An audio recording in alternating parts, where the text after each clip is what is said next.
가정의 화합을 위해 지혜가 필요합니다. 창세기 27장 41절에서 46절. 사랑하는 성도 여러분, 야곱이 이삭의 축복을 가로챈 후 에서는 야곱에 대한 미운 감정이 심중에 자리 잡게 되었습니다. 에서는 이삭이 죽을 날이 가까워오면서 더욱 야곱을 죽이리라고 다짐하며 시간을 보냅니다.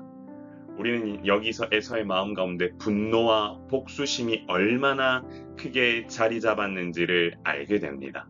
아무래도 상실감과 배신감으로 인해 이성이 마비되었을 것이고 결국 모든 것이 원망으로 표출되는 상황을 보게 된 것이지요. 이처럼 내 안에 끓어오르는 감정을 제어하지 못하면 하나님께서 원하시지 않는 방향으로 한 발자국씩 나아가게 된다라는 사실을 여러분 잊지 않아야 합니다. 분노는 하나님의 뜻을 바로 세우는데 결코 도움이 되지 못합니다. 자신의 감정 잘 조정할 수 있는 게 참 지혜로운 것인데요. 한번 계속 우리가 말씀을 이어보도록 하겠습니다. 여러분, 맏아들 에서의 말을 이제 리브가가 듣게 되었지요. 리브가는 사람을 보내 야곱을 불러 이 소식을 전했습니다. 에서의 분노가 극에 올랐음을 알게 된 야곱의 감정은 또한 어땠을까요?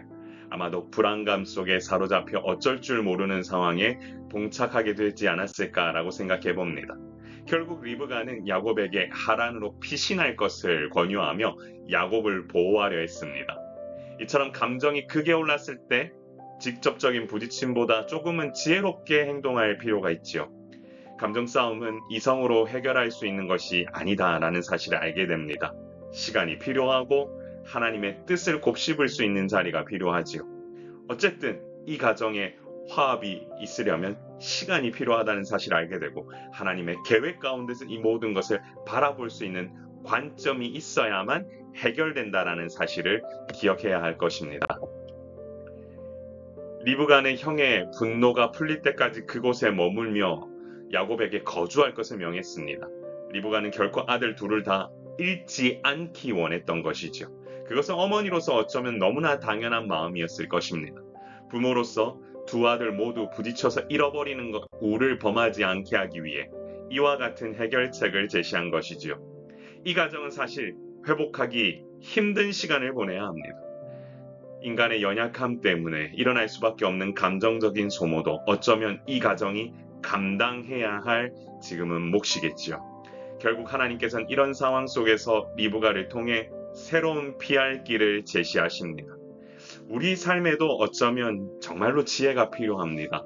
원만한 관계가 계속 이어진다면 좋겠지만 어려움이 봉착할 때 과연 우리는 어떠한 결정을 내려야 할까요? 분노가 차올랐다고 그 분노를 무조건 다 표출하면서 이 문제를 해결해야 될까요? 아니면 그 분노가 치닫는 당사자와 바로 문제를 해결하려고 바로 붙어야 할까요? 사랑하는 성도 여러분, 지혜가 필요합니다. 그렇기 때문에 우리는 모든 것을 하나님의 관점에서 바라보려는 훈련이 필요하다는 사실을 기억해야 할 것입니다. 리브가는 이삭에게 야곱의 결혼 문제에 대해 말했습니다. 그녀는 햇사람의 딸들로 인해 자신의 삶이 싫어졌다고 말하며 야곱의 아내도 햇사람의 딸들 중 맞이하면 안 됨을 호소했습니다. 이것은 야곱이 가나안 여인과 결혼하여 또다시 가정 내부의 어려움을 겪지 않을까 하는 그런 우려에서 나오는 태도입니다. 결국 이것은 단순한 결혼 문제가 아니라 신앙의 순수성을 지키고 믿음의 세대 계승과 동시에 가정의 화합을 위한 중요한 결정이라는 사실을 우리는 알게 됩니다. 모든 선택은 자유입니다. 인간에게는 자유의지를 하나님께서 주셨기 때문입니다. 그러나 그 가운데서도 하나님의 뜻 안에서 결정하기 위해 나아가는 것보다 중요한 것은 없다라는 사실을 기억해야 할 것입니다. 사랑하는 성도 여러분, 가정의 화합을 위해 지혜가 필요합니다. 창세기를 보면서 가정의 화합이 얼마나 중요한 가치인지를 보게 됩니다. 분노와 오해를 다스리고 지혜롭게 대처하며 서로의 가치관을 존중할 때 비로소 가정은 진정한 평화와 사랑이 넘치는 곳이 됩니다. 사실 에서의 분노가 사라지고 다시금 야곱과 원만한 관계를 이룬다는 것은 정말 어려운 일이지요. 그렇기 때문에 이와 같은 일을 해결하기 위해서는 이성적인 해결책보다 더욱더 궁극적으로 하나님의 관점으로 보고 또한 하나님의 주신 마음으로 상대방을 품고 이와 같은 시간이 필요하다는 사실을 여러분 기억해야 합니다. 또한 배우자를 또한 선택하는 문제에 있어도 믿음의 가정을 구상하고 믿음의 세대 계승을 꿈꾸려면 배우자와 신앙적인 대화가 가능하지 않고서는 참 많이 어렵겠지요. 이런 것들을 온전히 세워가야만 가정 안에서 원만함이 자리 들고 해결되지 않는 문제도 해결할 수 있다는 사실을 우리는 알아야 할 것입니다. 성도 여러분, 하나님께서 주시는 지혜가 필요합니다.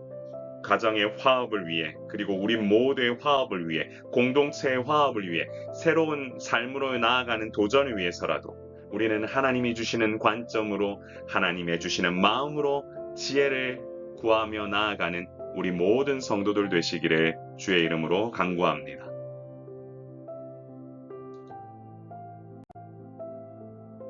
우리 이렇게 기도해 볼까요?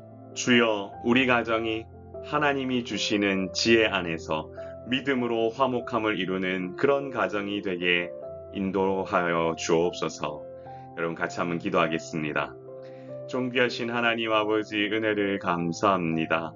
우리의 연약함이 하나님이 계획과 그 계획을 바로 보지 못해 어리석음으로 드러날 때가 종종 있습니다.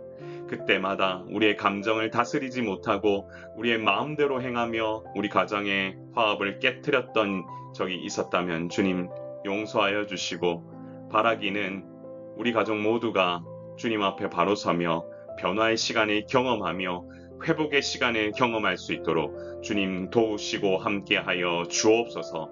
말씀에 중심되어 하나님 나라를 더욱 바라보며 이 땅을 살아가는 데 있어서 주님 주신 지혜로 살아가게 하시고, 함께 예배하며 나아가는 이 공동체 안에 참된 회복이 있음을 경험할 수 있도록 주님 도우시고 함께하여 주옵소서. 사랑의 샘물교회, 하나님께서 주시는 은혜로 아버지 하나님 지금 시작을 준비하는 중입니다. 하나님, 이 교회를 통하여 회복되는 많은 자들이 아버지 주님 품으로 돌아올 수 있도록 주님 도우시고 함께하여 주옵소서.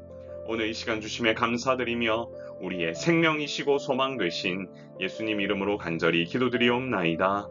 아멘. 사랑하는 성도 여러분, 주 안에서 평안하시고 항상 여러분 가정 가운데에도 은혜가 충만하시길 원합니다. 그리고 여러분 개인에게도 이와 같은 하나님의 참 평강이 있기를 소망하고, 여러분 분란 중에 혹시 있다면 주님 앞에 지혜를 간구하며 나아가는 여러분 되시기를 소망합니다. 강건하십시오. 샬롬.